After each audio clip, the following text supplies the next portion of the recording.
Bien, on va commencer. Bonjour à tous. Donc, je me présente, François Laurent. Je suis délégué du ministère de la Culture pour les Jeux Olympiques et Paralympiques. Et nous avons souhaité donc organiser cette rencontre au Salon des maires afin d'échanger sur le dialogue entre sport et culture à l'heure des Jeux Olympiques et Paralympiques qui arrivent maintenant à grands pas. Vous le savez, c'est sans doute pour plusieurs d'entre vous, mais ce dialogue entre culture et sport, c'était vraiment l'idéal souhaité par Pierre de Coubertin, qui est l'inventeur des Jeux modernes en 1896, et qui voulait vraiment que ces jeux soient les jeux du corps et de l'esprit. Donc il avait d'ailleurs instauré au début de ces Jeux modernes des épreuves artistiques à côté des épreuves sportives. Vous aviez ce qu'on appelait le pentathlon des muses, et vous aviez des épreuves de littérature, de sculpture, de peinture, d'architecture. Et donc vous aviez des amateurs qui pouvaient participer à ces épreuves qui ont été supprimées finalement en 1948 et qui ont été remplacées progressivement par une grande saison culturelle qu'on appelle aujourd'hui l'Olympiade culturelle. Donc, la perspective des Jeux de 2024 nous donne aujourd'hui évidemment une opportunité de travailler sur ce dialogue entre le sport et la culture qui ne va pas toujours de soi. C'est un dialogue qui permet, me semble-t-il, de renouveler les approches, qui permet de toucher de nouveaux publics. Et précisément, cette Olympiade culturelle, à côté de l'Olympiade sportive à laquelle on pense tous quand on pense aux Jeux Olympiques, cette Olympiade culturelle, qui est un livrable demandé par le Comité international olympique au Comité d'organisation des Jeux olympiques de Paris 2024, doit contribuer justement à ce dialogue entre sport et culture. Donc la ligne éditoriale de l'Olympiade culturelle a été fixée par le Comité d'organisation des Jeux olympiques et paralympiques, et en particulier par sa directrice culturelle Dominique Hervieux. La ligne éditoriale, c'est précisément le décloisonnement entre les mondes du sport et le monde de la culture. Alors avant de vous présenter les intervenants de cette table ronde que je remercie pour leur participation, je souhaite souligner préalablement que l'État, parmi les objectifs qu'il s'est fixés pour les Jeux Olympiques de Paris 2024, fait du dialogue entre le sport et la culture un point fort. C'est un enjeu de faire aussi pour l'État rayonner, de faire rayonner la création française, de faire rayonner notre patrimoine. Et c'est pour cette raison que l'État a attribué 9 millions d'euros au ministère de la Culture pour accompagner la programmation de l'Olympiade culturelle sur l'ensemble des territoires. Et donc avec quelques lignes fortes, notamment les préoccupations d'inclusion, les préoccupations de participation et les préoccupations de transmission. Donc le ministère de la Culture a vraiment fortement mobilisé ses services en région, c'est-à-dire les directions régionales des affaires culturelles, pour qu'elles travaillent en liaison étroite avec les maires, avec les collectivités territoriales, pour identifier une programmation culturelle sur l'ensemble du territoire national. Et donc aujourd'hui, depuis 2022 maintenant, nous avons une programmation qui se développe sur l'ensemble du territoire et qui va trouver son point d'orgue en 2024, évidemment, pendant l'année des Jeux Olympiques et Paralympiques. Donc vous avez beaucoup de choses qui sont déjà en place, qui ont eu lieu, qui vont avoir lieu. Je pourrais répondre à vos questions pour vous donner quelques exemples. Le ministère a aussi un réseau d'opérateurs culturels nationaux. Plus de 80 opérateurs dépendent du ministère de la Culture. Donc c'était aussi ma responsabilité d'aller mobiliser les opérateurs du ministère de la Culture. Donc beaucoup de grands opérateurs et de moyens et de petits opérateurs ont répondu à l'appel. Donc pour vous en citer quelques-uns, dans le domaine du patrimoine, le musée du Louvre, par exemple, fera une grande exposition sur les origines de l'olympisme. Le musée d'Orsay fera une grande exposition sur le regard que portent les sculpteurs, les peintres, les photographes sur le geste sportif. Actuellement, vous avez une très belle exposition que je vous engage à aller voir au musée des arts décoratifs sur la mode et le sport. La ville de Paris en organise une autre d'ailleurs sur un thème très voisin au musée Galliera. Vous avez également le Centre des Monuments Nationaux et Baptiste Lavenne qui représente le Centre des Monuments Nationaux aujourd'hui, nous en parlera, mais le Centre des Monuments Nationaux qui est un grand établissement qui gère plus de 100 monuments à travers l'ensemble du territoire national est tout particulièrement impliqué dans ces Jeux Olympiques et Paralympiques. Donc Baptiste nous dira pourquoi. Il y a également la réunion des musées nationaux qui organise une très belle exposition sur le design et le sport et qui a aussi réalisé une très belle mallette pédagogique à destination des très jeunes publics sur le sport et l'art. Hein. Voilà. Donc beaucoup d'expositions, de manifestations organisées dans les établissements patrimoniaux, mais également dans des établissements de spectacles vivants. La Philharmonie de Paris, il y a une très belle exposition aujourd'hui autour de Zidane à la Philharmonie de Paris, mais également l'Opéra National de Paris, la Comédie Française. Les comédiens français vont lire des textes autour du sport, et j'en passe. Hein. Je ne veux pas oublier aussi une grande exposition sur l'histoire de l'olympisme, un autre regard sur l'histoire du monde qui sera organisé par le Palais de la Porte Dorée dans le 12e arrondissement de Paris. Nous avons également deux grands opérateurs qui sont d'un côté le Centre national de la cinématographie et le Centre national du livre, qui sont également engagés dans cette programmation de l'Olympiade culturelle.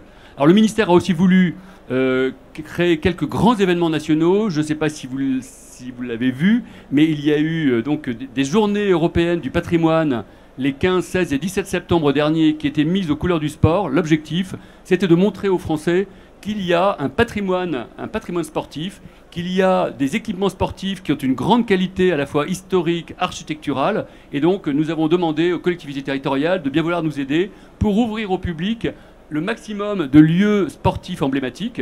Et c'est vrai qu'il y a eu à peu près 200 équipements sportifs qui ont été ouverts sur l'ensemble du territoire avec une médiation pour montrer à quel point nous avons un patrimoine sportif de grande qualité que les gens ne perçoivent pas toujours. Si vous avez peut-être en tête certaines piscines art déco qui sont absolument splendides. Vous avez aussi des vélodromes, vous avez des stades. Enfin, vraiment, il y a beaucoup d'équipements sportifs qui sont le fait de grands architectes et qui méritent vraiment d'être signalés. Donc ça, c'était vraiment une des grandes opérations nationales que le ministère de la Culture voulait mener. Il y a également une grande opération en cours qui est la grande collecte des archives du sport, qui est menée avec tous les territoires.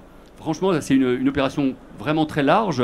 L'idée, c'est de récolter vos archives, un peu sur le modèle de ce qui a été fait pour la Grande Guerre. C'est de récolter tout ce qui est de ce que vous avez en votre possession autour du sport, de façon à nourrir la recherche historique de demain. J'insiste sur un projet tout particulier qui concerne l'ensemble des écoles nationales supérieures d'architecture. Il y en a 20 sous tutelle du ministère de la Culture, réparties sur l'ensemble du territoire, qui conçoivent et vont construire pour le parc de la Villette 20 pavillons éphémères qui abriteront pendant les Jeux Olympiques et Paralympiques les fédérations françaises de sport. Et puis autre chose à laquelle nous tenions beaucoup, les Jeux Olympiques sont aussi les Jeux Paralympiques. Nous avons tenu aussi à mettre en valeur les questions de l'inclusion et nous avons lancé un appel à projet national autour de la création et du handicap qui a été lancé, qui a donné ses résultats. Nous avons eu des lauréats qui vont présenter des spectacles dans toute la France. Voilà. Donc en conclusion, j'ai mesuré, hein, en avançant sur ce dialogue qu'on essaie de mener entre sport et culture, qui encore une fois, et je pense que Jean-Michel Poulet nous le dira, parce qu'il est particulièrement bien placé pour le dire, mais en avançant sur tous ces projets, nous nous rendons compte que nous ouvrons de nouvelles perspectives, que nous renouvelons les approches, et que nous sommes, à mon avis, susceptibles de toucher de nouveaux publics. Et notre grand espoir, évidemment, c'est que tout ce travail que nous menons, toute cette dynamique qui est créée, eh bien évidemment, elle est un héritage et qu'elle se poursuive évidemment après les Jeux Olympiques et Paralympiques. Voilà, donc je vais commencer par vous présenter Jean-Michel Poulet. Jean-Michel Poulet est adjoint à la maire de Malakoff, dans les Hauts-de-Seine, et il est chargé, et c'est ce qui explique toute sa présence ici, il est chargé des questions de sport et de culture. Hein, donc vous êtes vraiment, Jean-Michel, à la croisée de ces deux mondes, ceux de la culture et du sport, pour lesquels donc, nous sommes réunis aujourd'hui. Vous avez un parcours assez original, puisque vous avez une formation d'ingénieur, mais vous avez aussi une formation plutôt tournée vers le master d'administration d'entreprise. Et puis, vous avez d'un seul coup... vous avez eu d'un seul coup une sorte de révélation pour la culture, et vous avez aussi vraiment fait un parcours passionnant dans le secteur culturel. Vous avez été, je reprends hein, vos fonctions pour vous présenter, vous avez été directeur du Festival de musique classique de La Rochelle, vous êtes fondateur et président d'Arsolis, qui est une structure qui accompagne des structures culturelles, et vous êtes président d'un label de musique actuelle qui s'appelle Marjan Records. Et enfin, vous avez un engagement politique fort, puisque vous êtes effectivement adjoint à la maire de Malakoff, chargé de la culture et du sport. Et donc, moi, ce que j'ai envie de vous demander, dans les fonctions que vous occupez, vous êtes donc chargé tant de culture que de sport. Est-ce que ce sont des mondes cloisonnés? Est-ce que vous faites le lien entre les deux? Est-ce que les Jeux Olympiques sont une opportunité pour vous de créer une dynamique pour faire le lien s'il n'existait pas? Bon bah, tout d'abord, merci pour l'invitation. Hein, je vais répondre de manière extrêmement directe à la question qui est posée. Moi, c'est la première fois depuis le début du mandat, c'est-à-dire depuis 2020, qu'il y a une réunion où on parle de culture et sport en même temps. Donc ça pose déjà le cadre pour vous dire qu'effectivement, le dialogue est nécessaire, ne se fait pas forcément automatiquement. En tout cas, c'est pas forcément la première chose à laquelle on pense lorsqu'on mène notamment une table ronde sur la culture, ou sur le sport. Question qui se pose pour démarrer, pour savoir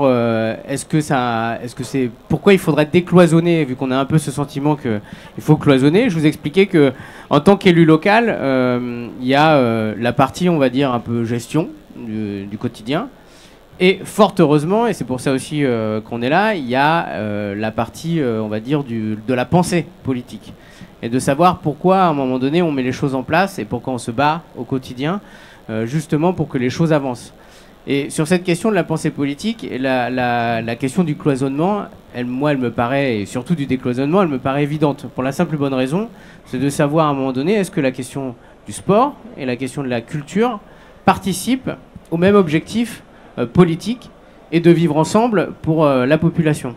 Si la réponse est oui, et je pense, moi maintenant qui suis un petit peu dans les deux parties, qui connaît aussi bien les fédérations du sport que je connais aussi les acteurs de la culture, qui à chaque fois ont des discours qui sont finalement assez similaires sur le fond, c'est-à-dire à un moment donné l'inclusion, de comment construire et faire société ensemble, etc. Donc ça veut dire que moi je me retrouve, c'est assez drôle, hein, ça veut dire qu'au final je me retrouve de temps en temps à porter exactement le même discours auprès d'acteurs qui sont différents, et qui parfois même pensent différemment dans la manière de mettre en place les choses, mais qui peuvent porter le même projet, en tout cas de société. Donc ça veut dire que moi, en tant que politique, je me dis, il y a quelque chose à faire quand même. Et c'est vrai que je crois que Madame la maire de Malakoff, qui a bien voulu me confier ces deux délégations, on avait aussi cette pensée-là, de se dire qu'à un moment donné, comment on était en capacité de se poser la question des liens entre le sport et la culture, chose qui ne se faisait pas naturellement avant. Très bien. Et petite question, est-ce que vous avez engagé des projets pour l'Olympiade culturelle? Est-ce que vous avez pu faire quelque chose qui associerait justement des sportifs et des acteurs culturels ou pas? Oui, alors nous, sur la ville de Malakoff, en fait, on a de la chance, c'est qu'au niveau culture, on est une petite bourgade, entre guillemets, de 30 000 habitants, ce qui est déjà pas mal, et qui, en fait, est située sur 2 km². Donc ça veut dire qu'on est assez dense, hein, et on a pas mal d'acteurs culturels sur le territoire, étant donné que sur nos 2 petits km², on a un conservatoire, une scène nationale, une médiathèque, etc., etc. Et donc ça veut dire que les différents acteurs ont répondu notamment aux Olympiades culturelles. Je pense à la scène nationale qui va mettre en place des actions. Et effectivement, nous, on accompagne au niveau de la ville les différents partenaires pour qu'ils puissent se mettre en lien. Parce qu'évidemment, la grande question, c'est de savoir comment la scène nationale va pouvoir travailler avec les acteurs sportifs du territoire. Et donc, à ce moment-là, c'est vrai que le rôle de la collectivité locale, elle peut être importante, parce qu'on les met tous autour de la table et on dit, regardez, il y a ça qui sort. Vos calendriers sont peut-être pas pareils, parce qu'il faut aussi prendre ça en compte. Une scène nationale, ça programme très en amont. Un club de sport, parfois ça se pose la question un petit peu plus après une scène nationale, quand elle bâtit sa programmation. Donc il a fallu mettre un peu tout le monde autour de la table et se dire, qu'est-ce que vous voulez faire et quand vous voulez faire. Et effectivement, ça j'espère, portera ses fruits. D'accord. Merci beaucoup, Jean-Michel. Je passe à un autre élu, à Mathieu Hanotin. Mathieu Hanotin, vous êtes maire de Saint-Denis. Vous êtes aussi président de l'établissement public territorial de Plaine Commune, qui est un important établissement qui regroupe 7 communes, si je ne me trompe, 9 communes, parce que j'ai Saint-Denis, Aubervilliers, Saint-Ouen, l'île Saint-Denis, La Courneuve, Pierrefitte-sur-Seine, Épinay-sur-Seine, j'en oublie. Villetaneuse. Villetaneuse, voilà, mais vous ne le savez pas. Voilà, donc vous avez occupé de multiples fonctions politiques, vous avez été député aussi de 2012 à 2017, et moi, il y a une mission que j'ai retenue, c'est celle que vous aviez lorsque vous étiez conseiller départemental chargé du sport et des grands événements, où vous aviez notamment la responsabilité d'un... Oula, il y a un petit bruit vous aviez la responsabilité d'un programme d'investissement sur les piscines et où vous aviez notamment la responsabilité qui nous occupe tout particulièrement aujourd'hui du projet départemental pour la candidature française pour les Jeux Olympiques de Paris 2024. Donc cette responsabilité incluait notamment la construction d'une grande piscine olympique près du Stade de France, qui est en cours. Donc vous êtes vraiment, vous êtes donc pleinement immergé évidemment dans les enjeux sportifs sur votre territoire, avec des événements aussi exceptionnels que les Jeux Olympiques. Mais je reviens évidemment sur vos fonctions actuelles de maire et de président de pleine commune, en ajoutant que ce n'est pas indifférent à notre débat, justement, c'est que vous présidez également l'Association nationale de territoires d'événements sportifs qui regroupe les collectivités territoriales qui accueillent de grands événements sportifs européens et internationaux. Alors évidemment, votre présence... Ah, ça y est. Un, deux. Évidemment, votre présence m'intéressait, évidemment, puisque vous êtes au cœur vraiment de l'organisation de ces Jeux de Paris 2024, qui font de la Seine-Saint-Denis et aussi de votre commune et de la communauté de communes que vous présidez, une terre de jeux tout à fait prioritaire. Je rappelle que c'est à Saint-Denis que se trouve le siège du comité d'organisation des Jeux Olympiques et Paralympiques. C'est à Saint-Denis que se trouve le village des athlètes. C'est partagé avec les communes de Saint-Ouen et de l'île Saint-Denis. C'est aussi à Saint-Denis qu'il y a le Stade de France. C'est à Saint-Denis aussi que se construit ce grand centre aquatique qui sera un des ouvrages majeurs que les Jeux laisseront. Donc moi, la question que je voulais vous poser, comment un grand événement d'envergure internationale, comme les Jeux Olympiques de Paris 2024, ça pourrait être aussi le cas de d'autres grands événements internationaux, on vient de vivre la Coupe du Monde de rugby, comment... Pardon ? C'était aussi à Saint-Denis, entre autres, absolument. Vraiment, Saint-Denis est partout. Comment de grands événements de ce type permettent de développer des territoires, voire d'accélérer certaines mutations? Alors, la question est extrêmement large, évidemment, et je ne peux pas y répondre complètement là. Donc, je vais essayer de prendre quelques angles, si vous me permettez. Il y a tous les changements qui sont un peu évidents, qui sont ceux de ce qu'on appelle l'héritage matériel. Oui. Les bâtiments, le village olympique, des routes, des ponts. On a beaucoup parlé, on en reparlera beaucoup parce que cet héritage, il est vraiment colossal et il est finalement un moyen pour changer. Parce que c'est jamais le béton qui a changé la vie des gens, un peu plus, un peu moins. Ma foi, quand il est bien fait, c'est mieux. Quand on construit de manière durable et écolo, c'est mieux. Mais ce qui change la vie des gens, c'est les usages. Et nous, on a essayé justement, et on essaye, et on travaille encore, pour que les Jeux Olympiques et Paralympiques, à notre échelle à Saint-Denis, mais c'est aussi une dynamique que l'on porte fortement avec l'ensemble des villes organisatrices des JO et plus généralement organisatrices de grands événements sportifs internationaux dans le cadre de l'association que vous avez citée, TES. D'ailleurs, je vois des membres qui ne sont pas très loin dans cette salle. C'était de voir comment est-ce que ces grands événements, ils avaient un impact d'usage. Un impact d'usage, le premier évident, évidemment, c'est sur le développement de la pratique sportive. Comment est-ce que, du coup, on arrive, notamment à des échelles locales, à générer un entrain. Bon, là, on le voit très évidemment, j'allais dire, parce que le lien est direct, par exemple, sur la Coupe du Monde de rugby, c'est valable dans les villes hautes, et c'est valable encore plus dans les villes hautes, mais aussi partout en France, où on a des augmentations de nombre de licenciés qui sont évidentes. Mais là, avec les Jeux Olympiques et Paralympiques, on parle plus globalement d'essayer de construire un héritage en termes de pratique physique et sportive, avec une vraie dimension de bien-être et de santé publique qui est pour moi un corollaire. Comment est-ce qu'on lutte contre le mal du XXIe siècle? Et le premier mal, c'est la sédentarité. Oui.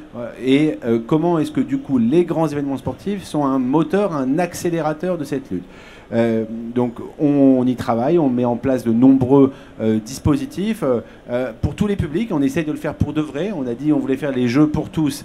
Et ben les jeux pour tous, c'est aussi les jeux par exemple pour les seniors, où là depuis 2 ans maintenant, On développe 2 fois, on avait commencé à 1 fois par mois, maintenant on est à 2 fois par semaine, et là on va passer, j'espère, à 3 fois l'année prochaine. Des activités sportives grand public, ouvertes aux seniors, qui sont de plus en plus nombreux. Il y a une demande gigantesque, y compris pour eux, pour lutter contre et cette sédentarité, mais aussi cet isolement, comme vraiment le sport comme facteur de bien-être à la fois physique, mais aussi moral. Ça, c'est extrêmement important. Chez les enfants, on s'était donné comme un objectif, vous savez, et on n'a pas encore communiqué dessus. Vous avez parlé des piscines.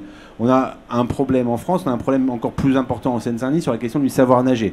La mesure traditionnelle qu'on prend, c'est le savoir nager après l'école primaire à l'entrée en 6e. En France, on est sur des ratios qui sont déjà pas dingo, si je puis m'exprimer ainsi. On va dire entre 60 et 70% d'enfants sachant nager à l'entrée en 6e. En Seine-Saint-Denis, on était plutôt entre 40 et 50. Et dans certains quartiers, encore plus aggravé. Parce que le savoir nager, c'est une dimension éminemment culturelle. Si vos parents ne savent pas nager, la proportion de chances que vous sachiez nager, elle est beaucoup moins importante. Et pour le coup, elle dépend quasi exclusivement, pas que, mais enfin, de l'école en premier lieu, et des dispositifs d'accompagnement publics, municipaux notamment, qu'on arrive à mettre autour. Là, on a changé complètement nos process. On agit à la fois de manière coordonnée avec l'éducation nationale. C'est ce qui fait que dorénavant, on arrive à apprendre à nager à Saint-Denis en utilisant toutes les vacances, en utilisant le temps scolaire, en ayant changé notre approche à équipement constant. Ça sera donc encore plus facile demain avec l'arrivée des nouvelles piscines, mais à faire en sorte que l'ensemble des CM2, ils aient pu apprendre à nager, sachant que le niveau de nager à l'entrée en 6e, c'est plutôt ne pas se noyer, pour être précis. Non mais je précise pour tout le monde, c'est de ça dont on parle. Et donc ça, c'est une grande réussite qu'on aura réussi à faire en moins de 3 ans. Donc si nous, on y est arrivé, j'allais vous dire, c'est que c'est faisable et c'est que c'est une expérience qui peut se dupliquer. Il y a un sujet, et je ne veux pas être trop long, mais sur lequel nous, on essaye aussi justement de changer les usages, et c'est notamment sur la vie finalement en ville. Et la vie en ville, c'est la vie essentiellement dans l'espace public, et comment est-ce que les grands événements sportifs sont moteurs d'évolution, de projets dans les espaces publics ou privés, mais des espaces de partage finalement. Et pour ça, l'Olympiade culturelle, je sais que c'est un des sujets du jour, mais elle est pour nous un levier extrêmement important pour à la fois dans l'espace public faire pénétrer l'art le plus loin possible. Cette Olympiade, on l'aurait aimée encore plus ambitieuse. Et je sais que c'était une volonté partagée par Paris 2024. Force est de reconnaître quand même qu'on a payé fort et cher le prix de la crise sanitaire du Covid, qui nous a clairement planté complètement les 2 premières années.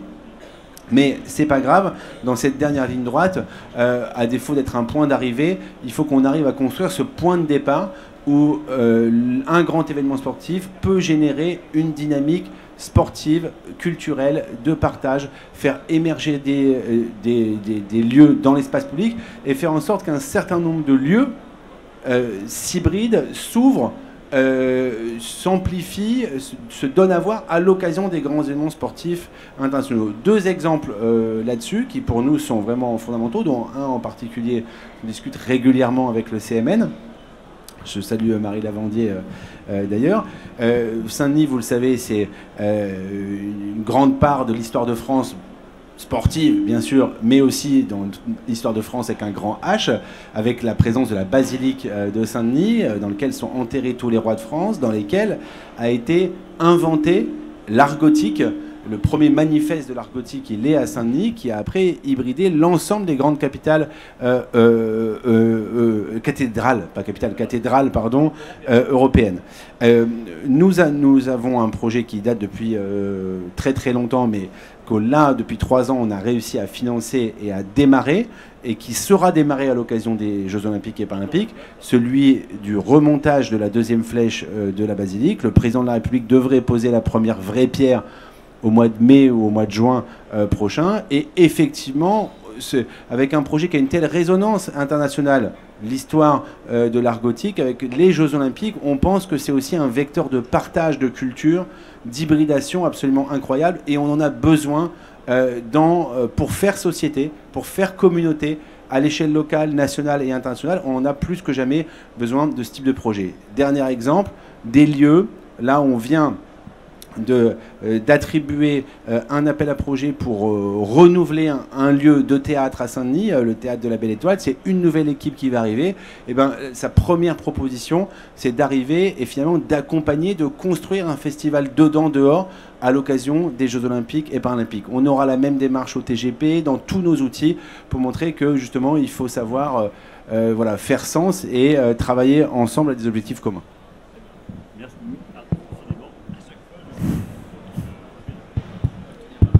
Ah voilà, merci beaucoup. Merci beaucoup Mathieu Hanotin. C'était franchement très intéressant parce que vous êtes effectivement à la tête d'une ville qui est particulièrement engagée et puis dans un territoire qui est le territoire de Seine-Saint-Denis qui est particulièrement engagé, notamment d'ailleurs en matière culturelle. Hein. L'Olympiade culturelle sur l'ensemble de la Seine-Saint-Denis, je l'ai vu à travers les remontées que la DRAC Île-de-France a pu me faire. C'est vrai que la Seine-Saint-Denis est particulièrement engagée dans cette Olympiade culturelle. Vous parliez donc de la basilique de Saint-Denis. Je rebondis évidemment sur le Centre des Monuments Nationaux. Je vais donner la parole à Baptiste Lavenne, qui représente la présidente du Centre des Monuments Nationaux. Le Centre des Monuments Nationaux, c'est une vieille dame qui a été créée en 1914, juste après une très grande loi qui protège nos monuments historiques, une loi de 1913, qui est la loi sur la protection des monuments historiques. Et donc ce grand établissement qui s'appelait à l'époque Caisse nationale des monuments historiques et des sites et qui est devenu le Centre des monuments nationaux gère une centaine de monuments nationaux, donc des monuments qui appartiennent à l'État, mais qui sont vraiment répartis sur l'ensemble du territoire national. Vous en connaissez tous évidemment beaucoup. C'est l'Arc de Triomphe, c'est la Sainte-Chapelle, c'est le Mont-Saint-Michel, c'est les remparts de Carcassonne, c'est le château de Vincennes et j'en passe. Les tours de Notre-Dame, enfin voilà. Donc Baptiste Lavenne pourra vous en dire beaucoup plus. Voilà, moi je voulais interroger évidemment Baptiste Lavenne sur l'engagement de ce grand établissement public du ministère de la Culture qui a une très forte particularité aussi, c'est qu'il est très ancré sur les territoires et qu'il travaille en étroite liaison avec les collectivités territoriales. Et je voulais demander à Baptiste quel est l'engagement du CMN dans ce dialogue entre le sport et la culture. Comment ça se manifeste pendant cette année 23 et comment ça se manifestera pendant l'année 24 en particulier. Merci, bonjour à toutes et à tous. Alors effectivement, je représente aujourd'hui notre présidente Marie Lavandier qui a été retenue. Alors, on parlait des liens sport et culture, sport et patrimoine, ça semble pas forcément très spontané venir à l'esprit, et pourtant le patrimoine c'est un héritage, c'est des monuments, c'est des stades, c'est des équipements sportifs qui deviennent parfois des monuments historiques qui sont classés, qui deviennent donc des expressions du patrimoine national. J'ai ici, puisque le Centre des Monuments Nationaux a aussi une maison d'édition, les éditions du patrimoine, un très beau livre qui vient de sortir, qui est très, très lourd mais très réussi, que vous pouvez venir consulter si vous voulez à la fin, qui présente une histoire du patrimoine sportif de l'Antiquité à nos jours en France et qui présente notamment les équipements. Merci beaucoup Emmanuel. Et qui présente les équipements, les monuments qui sont issus des précédents JO, les JO de 1924 à Paris, les JO de Grenoble, les JO d'Albertville, etc. Les JO, c'est comme le patrimoine et la culture, c'est aussi populaire. Et le Centre des Monuments Nationaux accueille chaque année 10 millions de visiteurs dans les monuments, notamment qui ont été rappelés par François. On les accueille pour leur faire visiter du patrimoine, mais aussi pour leur présenter des événements. On organise plus de 450 manifestations, que ce soit des expositions, des spectacles, du sport parfois. Et donc, c'est tout naturel que le CMN s'associe, d'autant plus qu'il est réparti sur l'ensemble du territoire national, comme tu le rappelais à l'instant, comme la Flamme, qui, avec son parcours de Marseille jusqu'à Paris, pendant plusieurs semaines, va traverser l'ensemble des territoires français et, à de nombreuses reprises, va rencontrer les monuments du Centre des Monuments Nationaux. Mathieu Hanotin a rappelé la basilique cathédrale de Saint-Denis. Effectivement, la Flamme va passer à la basilique cathédrale de Saint-Denis. Elle va passer aussi au Château d'If, qui est d'ailleurs un lieu d'épreuves sportives, avec les épreuves de voile dans la baie de Marseille, devant la cathédrale de Reims, au sein du château de Villers-Cotterêts, qui a ouvert il y a une quinzaine de jours au public. dans l'Aisne. Le Centre des Monuments Nationaux a aussi des monuments qui sont sur le parcours de la cérémonie d'ouverture, qui devrait être visible, vu par 600 000 spectateurs, mais aussi 1,5 milliard spectateurs, avec la Conciergerie, la Sainte-Chapelle, l'Arc de Triomphe, bien sûr, puisque le marathon y passera. Donc c'est pour le CMN naturel de s'y associer, puis c'est aussi un moyen de faire connaître les monuments du Centre des Monuments Nationaux à ces téléspectateurs, à ces spectateurs du sport qui souvent viennent visiter des monuments ou fréquenter des lieux de culture, mais pas forcément, pas toujours. Et donc on espère faire venir ces spectateurs, ces amateurs de sport dans nos monuments. Et puis dernière chose, vous connaissez tous le Panthéon. Le Panthéon, c'est un lieu de mémoire, c'est un lieu de recueillement. On parlait des tombeaux des rois de France. Là, c'est les tombeaux des grands hommes et des grandes femmes auxquels la patrie est reconnaissante. Il y a par exemple Louis Braille, qui est l'inventeur du braille, qui repose au Panthéon. Et donc ça nous a semblé naturel, dans le cadre de l'inscription du CMN dans le dialogue citoyen, dans la participation aux grandes causes, de faire une exposition sur le paralympisme qui sera présentée pendant toute la période des Jeux Olympiques, mais un petit peu avant et un petit peu au-delà, pour retracer l'histoire du paralympisme qui est né vraiment dans l'histoire des Jeux en 1960 à Rome, mais qui a eu ses prémices dès 1948 et qui a eu sa pleine reconnaissance dans les Jeux Olympiques de Londres, à Paris en 2012, à Paris en 2024. Ils vont avoir aussi une grande place avec leur propre cérémonie d'ouverture, place de la Concorde, qui est aussi un lieu où il y a un monument du CMN, l'hôtel de la Marine, et une cérémonie de clôture et aussi des épreuves, avec là aussi un parcours de la flamme qui rencontrera certains monuments. Merci beaucoup, Baptiste, pour cette présentation. Effectivement, le CMN est vraiment va être au cœur des Jeux, avec une programmation extrêmement dense et très riche, notamment dans le cadre de l'Olympiade, mais aussi, comme tu l'as indiqué très clairement, dans le cadre du parcours de la flamme, puisque la flamme passera aussi au Mont-Saint-Michel et sur les remparts de Carcassonne. Je sais que le COJO de Dominique Hervieux a prévu l'organisation de spectacles à la fois au Château d'If, sur les remparts de Carcassonne et au Mont-Saint-Michel. C'est là. Effectivement, il y a trois moments un peu exceptionnels qui sont en partenariat avec l'Olympiade culturelle dans ces trois monuments-là, avec des spectacles de compagnies de danse, de compagnies de cirque. La Horde, par exemple, qui dirige le Centre chorégraphique national Ballet de Marseille, interviendra pour un spectacle exceptionnel sur le Château d'If. Et on fera aussi des événements comme cela au Mont-Saint-Michel et sur les remparts de Carcassonne. Belle perspective. Merci beaucoup. Merci. J'ai bien sûr invité deux artistes qui ont participé pleinement à l'Olympiade culturelle. Emmanuel Huet. Emmanuel Huet, vous êtes présidente et responsable artistique de l'Orchestre Symphonique du Loiret en Centre-Val de Loire.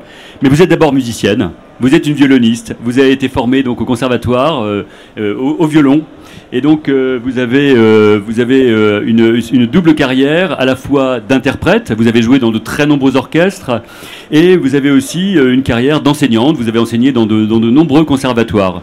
Et à travers l'Orchestre Symphonique du Loiret, vous avez développé une expérience de gestion d'une équipe artistique. Vous développez aussi une activité de programmation, de concerts, de manifestations. Et vous avez tout naturellement souhaité vous intégrer dans cette Olympiade culturelle. Donc, question, avez-vous déjà eu l'opportunité en tant qu'artiste de travailler, de faire le lien avec le monde du sport? Est-ce que vous allez nous dire, comme Jean-Michel Poulet, que non, en fait, les mondes du sport et de la culture sont très cloisonnés? Ou est-ce qu'au contraire, vous avez eu une expérience autre qui vous a permis de rencontrer le milieu sportif ou pas? Alors, pas du tout. Bonjour à tous. Pas du tout. Le monde du sport et de la culture ne se sont jamais rencontrés. Et pourtant, dans mon activité professionnelle, j'avais un directeur qui était directeur culture et sport. Et pendant plus de 7 ans, on n'a jamais fait le lien entre la culture et le sport. Donc, la seule expérience, c'est la dernière qu'on a créée avec Simon. Voilà. Alors quelle est la genèse du projet que vous avez bâti pour l'Olympiade culturelle dans la région Centre-Val de Loire, Barocco? On apercevra une vidéo qui présente le spectacle. Quelle est la genèse de ce projet? Comment les choses se sont produites? Comment le lien a été fait avec Simon Dimoureau qu'on interrogera après. Alors Simon, en fait, je l'ai accueilli dans le cadre de ma coordination de conservatoire en résidence au mois de juillet pendant le premier été culturel qui était lancé par le ministère de la Culture. Et voilà, j'ai beaucoup aimé moi ce qu'il avait fait. C'était un domaine que je ne connaissais pas, donc ça a été pour moi aussi une découverte. Et puis est arrivé le Covid, voilà, où le monde de la culture a énormément souffert. Et puis après le Covid, en fait, on s'aperçoit que le monde d'avant n'existe plus, ou en tout cas est beaucoup plus compliqué pour nous. Nos salles, on a du mal à les remplir, et donc aujourd'hui, il faut se reposer aussi beaucoup de questions sur l'avenir culturel, et je crois qu'il faut aussi le renouvellement des publics. Et pour moi, le renouvellement des publics, c'est passer aussi par la transversalité des arts, des différents, et de monter des projets qui va en fait attirer un nouveau public pour lequel en fait ils viendraient jamais nous voir, nous écouter et vice versa. Donc, oui, voilà. donc le lien avec le sport finalement vous ouvre des perspectives nouvelles. C'est ça, Tout à et fait. très très riche. Et on l'a vu là dans le cadre de la création, on a pu avoir un public jeune aussi, puisque quand on parle de concerts classiques, la jeunesse ne vient plus au concert non plus. Oui, non. Voilà, il y a un gros souci aussi même pour l'avenir et pour la profession tout court. Donc là, ça a permis aussi d'avoir en fait un nouveau public, et à travers en tout cas la compagnie Entité, qui a aussi une très belle réputation en région centre. Et ça a permis aussi d'attirer un public, et eux aussi du coup, parce qu'ils ont eu aussi un public nouveau. Tout à fait. Alors justement, je vais interroger Simon Dimoureau. Simon, vous êtes donc danseur, vous êtes chorégraphe, vous avez été formé notamment au centre de formation professionnelle pour interprète hip-hop de la compagnie Révolution à Bordeaux. Donc Simon, donc je disais que vous êtes intéressé par des projets très hybrides, vous êtes vraiment à la recherche d'expériences nouvelles, au croisement d'esthétiques très diverses, comme la danse, le hip-hop, la danse contemporaine, le mapping vidéo, où chaque fois la performance physique s'articule avec l'expression artistique, très clairement. Vous avez créé votre compagnie Entité donc en 2015, qui est installée à Tours, dans le centre Val-de-Loire, repéré par le ministère de la Culture, et vous n'avez cessé depuis de proposer des spectacles à la fois dans l'espace public, mais aussi bien sûr dans des salles de spectacle. Et aussi, très récemment, dans la chapelle royale du château de Chambord, ex-monument d'ailleurs du Centre des Monuments Nationaux. J'ajoute que vous êtes bien sûr interprète, mais également enseignant auprès de scolaires et dans de nombreux conservatoires. Alors, la question que je vais vous poser tout de suite, c'est dans le projet que vous avez conçu pour l'Olympiade culturelle avec Emmanuel Huet, vous proposez vraiment un spectacle qui associe vraiment la performance physique et l'expression artistique, ce qui est votre marque de fabrique, en faisant ce spectacle sur la musique ancienne, qui est interprétée par Emmanuel Huet et son ensemble. Peut-on dire que vous partagez quelque chose de commun avec le travail d'un sportif ? Oui.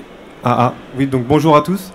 Donc en effet, moi je suis spécialisé en danse hip-hop, et dans la danse hip-hop, il y a un style qui s'appelle le breakdance, qui est un style très performant, avec beaucoup de figures, beaucoup de mouvements dynamiques, et en effet avec des performances qui ont lieu à peu près toutes les semaines, toutes les 2 semaines, on est obligé d'avoir un rythme de vie qui se rapproche des sportifs de haut niveau.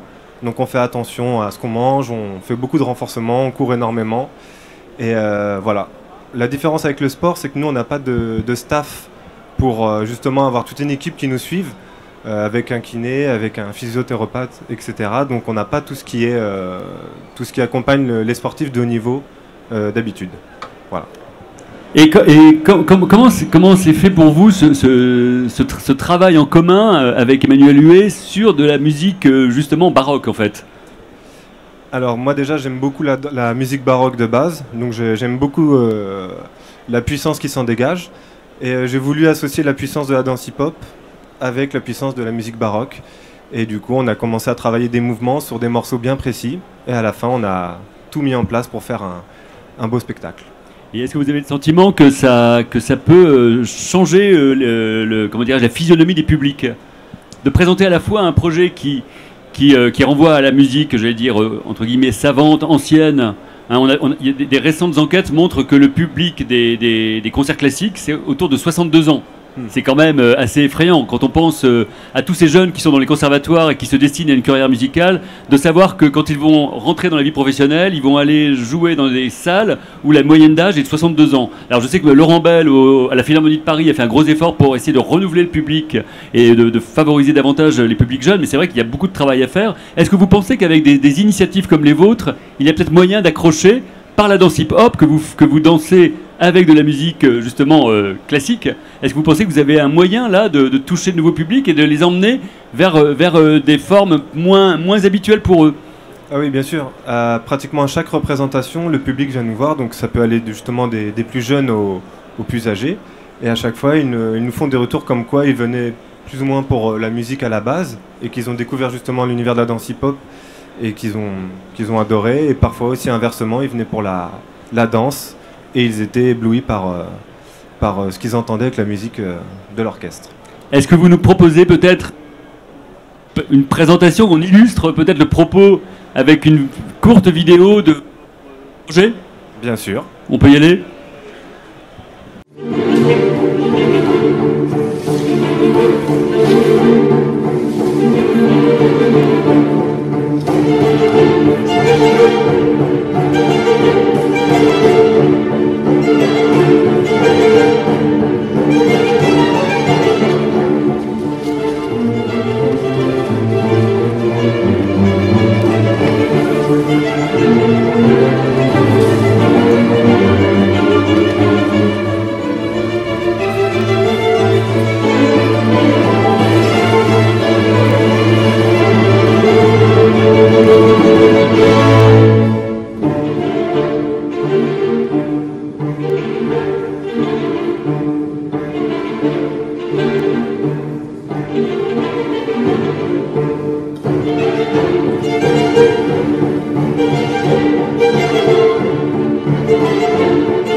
Bonjour, Gilles Passot, adjoint au sport à la ville de Roanne, donc dans la région Aura, et je voulais vous apporter l'expérience que nous sommes en train de vivre avec une idée originale qui va justement rentrer dans ce cadre des Jeux Olympiques.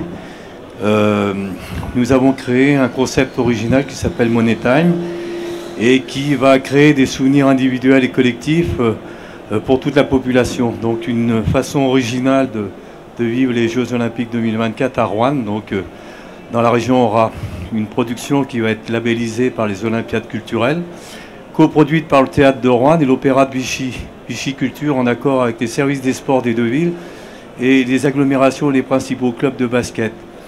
Donc l'idée, c'est effectivement de concilier, je dirais, la musique, l'opéra, etc., avec le basket, puisque bon, à Vichy et à Roanne, nous sommes des terres de basket. Et donc, sous la forme d'un match aller-retour, donc, et à Vichy, vous allez avoir des...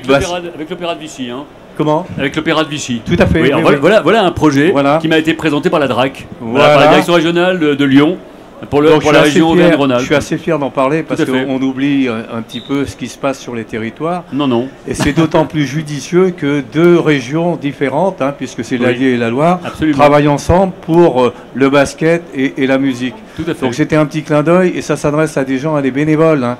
C'est-à-dire même les supporters sous forme de match aller-retour. Vous voyez un petit peu le derby entre Vichy et Roanne. Donc voilà, c'était simplement Non, vous mais c'est heureux apporter que vous mon citiez ce témoignage. spectacle parce qu'effectivement il a retenu Et toute nous notre avons attention. obtenu une belle aide de qui vous savez. Justement, on a eu quand même 40 000 € justement de subventions pour mener à bien ce projet. Voilà. Voilà, bah, je me réjouis. Je me réjouis. Merci pour votre témoignage. Autre question? Non? Est-ce qu'il y a des... Peut-être... Ah. Monsieur? Merci. Donc Florian Tréon du Comité olympique du Pas-de-Calais. J'avais deux questions. Une question sur l'héritage après les Jeux, parce que là c'est une Olympiade culturelle, donc exclusivement pour les Jeux de Paris 2024. Est-ce qu'il y a un après? Comment ça va se passer sur cet après-là? Et peut-être la deuxième question, notamment pour les centres des monuments nationaux, est-ce qu'il y a prévu une labellisation des équipements sportifs? On parlait d'équipements sportifs qui sont importants au niveau historique. On pense, nous, dans le Nord, à Roubaix et à sa piscine. Bien sûr, bien sûr. Est-ce que c'est à l'avenir, c'est des choses qui pourraient être dans le centre des monuments nationaux par la suite? Voilà. Bah, déjà, ce que je vais vous répondre, c'est que alors, un héritage, c'est vraiment une chose à laquelle nous tenons. Hein. D'ailleurs, Mathieu Hanotin en parlait tout à l'heure pour la Seine-Saint-Denis. Effectivement, il y aura notamment, là, comme vous le disiez, Mathieu, il y aura un héritage matériel très important. Ça, c'est très clair. Pas seulement, moi j'espère aussi qu'il y aura un héritage immatériel. J'espère que l'Olympiade culturelle qui crée cette dynamique entre sport et culture laissera des traces et que les acteurs sportifs et les acteurs culturels travailleront peut-être davantage ensemble. J'espère que ça, ce sera un héritage. Mais pour répondre à votre question sur les monuments, effectivement, dans le Nord-Pas-de-Calais, enfin, pardon, c'est l'ancienne appellation, mais comme j'ai grandi à Lille, donc j'ai gardé cette ancienne appellation. Donc évidemment, dans les Hauts-de-France, il y a beaucoup de très très beaux monuments, de très beaux équipements sportifs. Alors il y en a un qui est très emblématique, qui est la piscine de Roubaix, cette magnifique piscine Art déco qui est devenue un musée très connu en France et en Europe et au-delà même d'ailleurs, magnifique, avec beaucoup de très belles collections qui sont issues d'ailleurs des collections du musée d'Orsay. C'est vrai que là, en général, les équipements sportifs, ils ne dépendent pas de l'État, ils dépendent généralement des collectivités territoriales, donc ce ne sont pas des équipements nationaux, ils n'ont pas forcément vocation à rentrer dans le patrimoine national, ils sont le patrimoine des collectivités territoriales pour l'essentiel. Ah, ils peuvent bien sûr être protégés. D'ailleurs, beaucoup d'équipements sportifs sont protégés au titre des monuments historiques. Hein, vous savez, c'est la grande loi de 1913 sur les monuments historiques qui prévoit cette protection. Beaucoup de lieux sportifs sont protégés au titre des monuments historiques. Ou à Roubaix, le stade, juste à côté. Oui, magnifique stade, effectivement, qui est protégé. Mais où ont un label qui est le label architecture contemporaine remarquable pour les équipements les plus récents. Par exemple, à Saint-Denis, il est clair que le Stade de France et, je n'en doute pas, le futur centre aquatique seront des lieux qui seront distingués et qui sont d'ailleurs, je crois que le Stade de France est d'ailleurs classé architecture contemporaine remarquable. Et ce sera le cas aussi, à mon avis, du centre aquatique, qui est un bâtiment extraordinaire. Enfin, et c'est aussi le cas de nos stades plus modestes, mais notamment dont un certain nombre ont été marqués par Jean Lursa, oui, bien sûr. En particulier le stade Auguste Delaune ou l'ancienne piscine, qui va bientôt devenir l'ancienne piscine de Marville, oui. Qu'avec le département, on ambitionne de refondre dans un équipement pluridisciplinaire. Tout à fait. Ouais, moi je voulais répondre tout d'abord aux collègues du Gard là, qui posaient la question, parce que pour vous dire que je pense que la question de la décentralisation et de comment, notamment sur les questions culturelles, se déploie sur le territoire, c'est malheureusement une question qui dépasse très largement le cadre de la relation sport-culture et qui sur certains points sont nuançables, mais sur d'autres sont très vrais. Ça veut dire que moi je fais partie du conseil d'administration de la FNCC, donc la Fédération des élus de la culture, donc avec vraiment un peu tout sur le territoire, et on est extrêmement vigilant, avec le ministère d'ailleurs, à ce que justement on ait cette répartition et cette construction avec les acteurs, en prenant en compte notamment des endroits qui sont plus urbains, et évidemment des zones où on a des zones blanches de temps en temps au niveau culturel et qu'il faut travailler. D'ailleurs, si je ne dis pas de bêtises, je crois que c'est dans votre feuille de route de l'année prochaine sur le plan mieux produire, mieux diffuser. Donc ça veut dire que c'est une question qui mine de rien est importante et mérite d'être posée, au-delà même du sujet d'aujourd'hui. Pour répondre à la question de l'héritage, Bon, je voulais pas faire l'oiseau de mauvais augure en disant que ça ne discute pas du tout entre le sport et la culture, mais néanmoins, je pense que profiter des Jeux Olympiques pour réussir à créer des passerelles, il y a un intérêt fort pour l'avenir, pour la simple et bonne raison qu'au-delà de l'événement et de l'événementiel, il y a des enjeux communs qui vont être assez importants. Je prends l'enjeu principal actuel, qui est notamment l'urgence écologique. Au niveau de la culture, pas mal de fédérations ont commencé à travailler, avec le gouvernement notamment, et pour réfléchir, il y a des fédérations qui ont déjà commencé à se poser des questions sur la production artistique, d'autres sur les bâtiments évidemment. Et donc moi j'ai de la chance, je suis dans les deux, donc je suis ce que fait la culture et je suis ce que fait le sport. Le sport a aussi commencé à travailler dessus. Et ce qui est étonnant, c'est que sur certains points, où moi justement j'essaie de faire un petit peu le lien, je prends une question principale, parce qu'on nous demande souvent de réduire un petit peu les festivals, etc. Mais on s'aperçoit qu'en fait c'est la question de la mobilité qui est la plus compliquée à résoudre. Et j'ai vu dernièrement, je crois que c'est l'année dernière, sur le plan au niveau de la transition écologique sur le sport, que justement une proposition avait été faite d'expérimentation, de dire qu'à partir du moment où vous avez votre billet pour aller voir un match, c'est la gratuité dans les transports. Bah ça par exemple à la culture on l'a pas vu encore. Et moi je me disais, mine de rien, c'est pas forcément idiot que les deux mondes commencent à discuter et puis tirent en fait des conclusions et des expérimentations qui pourraient servir dans les deux. Il y a ça aussi, la question du modèle économique très clairement et de l'indépendance va se poser parce qu'on a un écart qui est de plus en plus grand à la fois dans le monde de la culture où les petites compagnies sont en difficulté et les très gros internationaux comme Live Nation, etc. qui font Bercy et compagnie, eux sont vraiment dans un modèle extraordinaire. Dans le sport, on commence à voir ça. Bon, je ne veux pas parler du PSG parce que je ne veux pas être désagréable, mais on a des exemples aussi, on a un écart phénoménal et avec des problématiques qui sont un peu similaires. Donc, dernier petit exemple sur l'égalité femmes-hommes, je sais que par exemple dans la culture, certaines aides, notamment dans les musiques actuelles, sont conditionnées à en fait une implication de la structure sur ces questions-là. Dans le sport, peut-être qu'on peut aussi aller plus loin sur certains moments. Donc c'est pour ça que, mine de rien, sur des sujets politiques très transversaux, les deux mondes, j'espère, vont communiquer, vont travailler ensemble. Au niveau des élus, on essaie de faire ça. Et au niveau des fédérations, et puis des gens de se rencontrer, je pense qu'effectivement, si le sport et la culture se mettent ensemble pour faire des propositions, vu que ça représente quand même, mine de rien, beaucoup de monde, ça peut faire mal. Ça veut dire que c'est même extrêmement intéressant si demain on demande par exemple la gratuité sur des événements sportifs ou culturels. J'aimerais bien qu'on... C'est une proposition qui, moi, m'a fait automatiquement flasher en me disant, tiens, pourquoi pas ?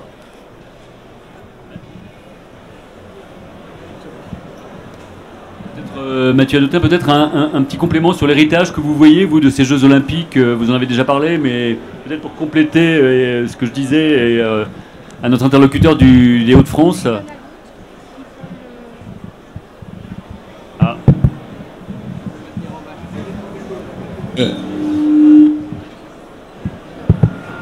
Non mais l'héritage matériel, disons-le, ce n'est pas un héritage national.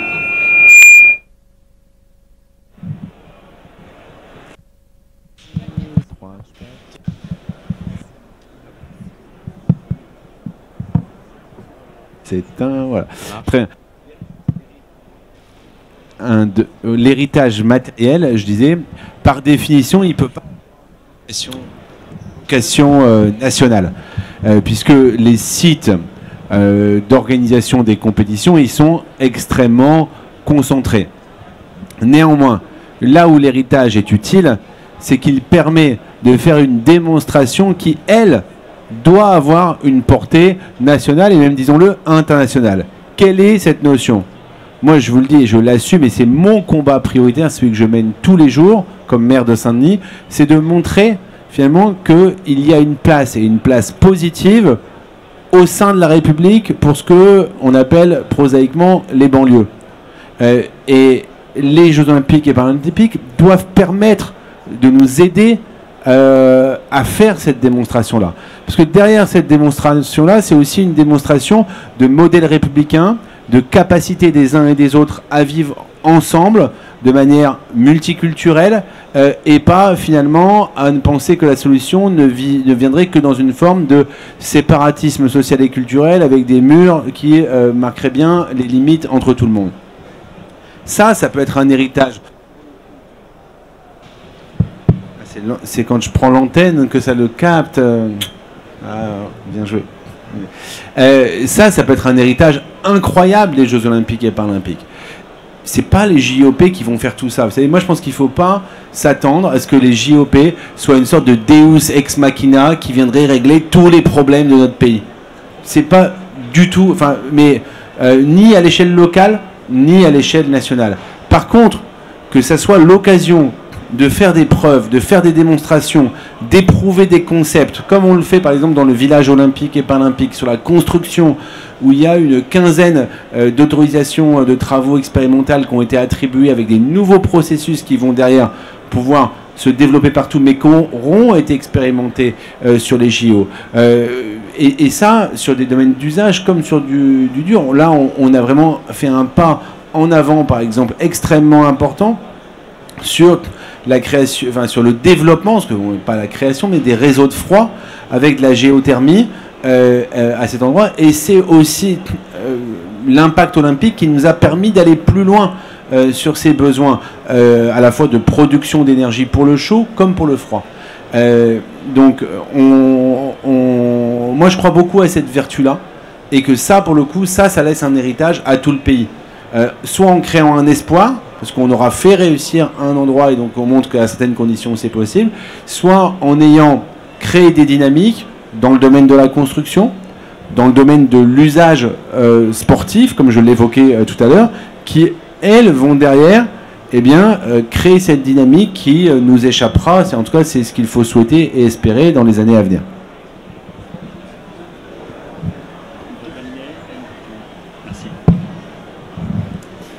Bonjour, merci des échanges. Véronique Fugé-Garel, grands événements sportifs internationaux. Avez-vous des retours d'expérience de Londres 2012, Rio 2016 ou plus difficilement peut-être Tokyo 2021? Merci. Alors sur les Jeux de Tokyo, c'est un petit peu compliqué parce qu'évidemment on était en pleine pandémie, donc c'était difficile. Franchement, c'était difficile.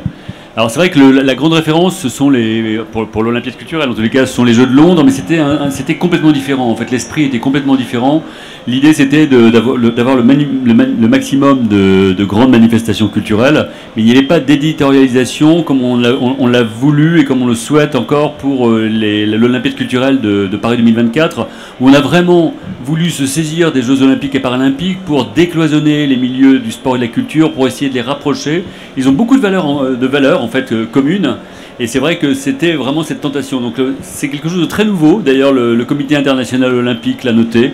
Et c'est vrai que la France là manifeste quelque chose de très particulier dans son Olympiade culturelle, qui est ce dialogue, cette volonté de décloisonner les mondes du sport et de la culture, pour emmener aussi la jeunesse sur ces deux terrains-là. Voilà, c'est ce qui ferait la particularité de notre Olympiade par rapport aux Olympiades précédentes.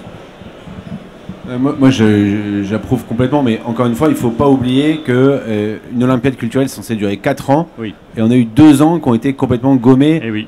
Par... donc le défi de la masse, de toute façon, il était perdu avant la ligne de départ. Absolument. Ça, c'était impossible à être au niveau de Londres. Je rappelle, Londres, c'est 180 millions d'euros de projets cumulés, de projets culturels qui ont été financés, pas directement par le comité d'organisation Londres 2012, mais qui ont été impulsés par Londres et qui après ont bénéficié de financements privés complémentaires dans un ratio de mémoire qui est de 1 pour 9, mais je veux pas... Ne prenez pas ça pour argent comptant. Donc voilà, donc ça c'était l'arrêté. Par contre, effectivement, et là je rejoins ce que vient de dire François Laurent, là où il y a une spécificité, là où il y a une histoire et qu'on doit encore écrire, mais qui va aussi, je trouve, avec un super cadeau qui nous a été fait par le COJO, c'est sur justement la réflexion en termes d'intensité, de spécificité sur ce croisement. Et comment est-ce qu'il devient plus pérenne, au-delà de produire des œuvres à l'occasion d'un événement, comment est-ce qu'on interroge différemment. De ce point de vue-là, l'inscription du breakdance, par exemple, au programme des JO, officiel, c'est un apport incroyable pour matérialiser au sein même des épreuves le croisement art-et-sport. Croisement art-et-sport qui existait. À l'origine, il y avait des épreuves culturelles qui étaient avec des médaillés. Enfin, je veux dire, c'était ça, ça a existé. Donc, il n'est pas forcément d'y revenir, mais néanmoins, il y a certaines disciplines, on le voit, où le croisement, il est immédiat, il est manifeste. On pense au cirque, on pense à tout ce qui est les arts de la danse, comme vous l'avez évoqué. On pense à ce que vous avez fait en ramenant au sein d'un spectacle des skateurs. On n'a pas pu voir la vidéo, mais vous me l'avez un peu raconté. Et ça, c'est quand même quelque chose d'incroyable. Tout le rapport du corps, en fait, à l'individu, et de montrer que la question du bien-être, eh ben, c'est le corps et l'esprit, et que ça va forcément ensemble. Et cette démonstration, je pense qu'on aura fait un pas en avant avec Paris 2024. Tout à fait. C'est vrai que les moyens sont pas énormes. Hein. Le comité d'organisation des Jeux Olympiques a une enveloppe de 10 millions d'euros. Nous, au ministère de la Culture, on a eu une enveloppe de 9 millions d'euros. Hein. Les chiffres sont publics, donc il n'y a rien de secret. Alors évidemment, dans les 9 millions d'euros dont je disposais pour l'Olympiade culturelle, c'est 9 millions qui doivent justement être là pour amorcer des projets dans les territoires. Et donc l'idée, c'est que les directions régionales des affaires culturelles, qui sont les petits ministères de la culture en région, sont là pour travailler au plus près avec les collectivités territoriales pour créer cette programmation. Et si on additionne ce que apporte le COJO, ce qu'apporte le ministère de la Culture, ce qu'apportent les collectivités territoriales, ce qu'apportent les grands opérateurs du ministère, auxquels là le ministère de la Culture n'a pas globalement apporté d'argent pour l'Olympiade culturelle, enfin, rien que pour le ministère de la Culture, on est à plus de 20 millions d'euros. Il y a vraiment eu une mobilisation très forte et j'aimerais bien qu'on arrive, je ne sais pas si ce sera possible, ça ce sera le bilan des Jeux, à mesurer ce que toutes les collectivités territoriales ont apporté quand même dans cette Olympiade culturelle. Elles ont toutes beaucoup participé. Je peux peut-être vous donner un exemple concret. Avec plaisir. Pour parler de l'Olympiade culturelle, un des projets phares que nous avons, c'est la Street Art Avenue. La Street Art Avenue, c'est, vous l'emprunterez peut-être, j'espère, si vous participez aux Jeux Olympiques, ça va être le cordon ombilical qui va relier Saint-Denis à Paris.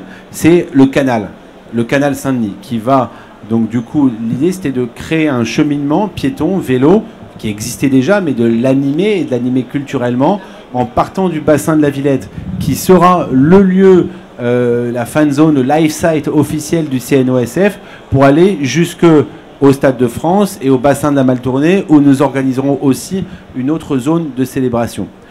Sur ces parcours, c'était une stratégie qui était déjà amorcée, mais donc si j'oublie ce qu'on a déjà fait, là en 23 et 24, on va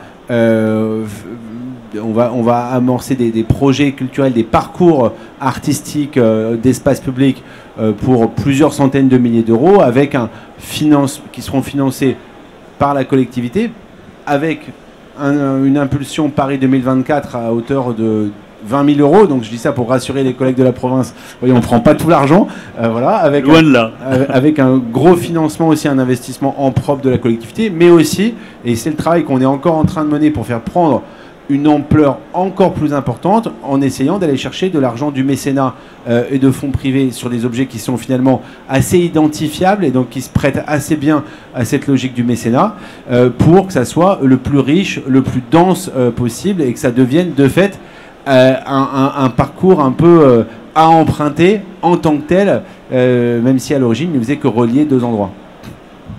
Tout à fait.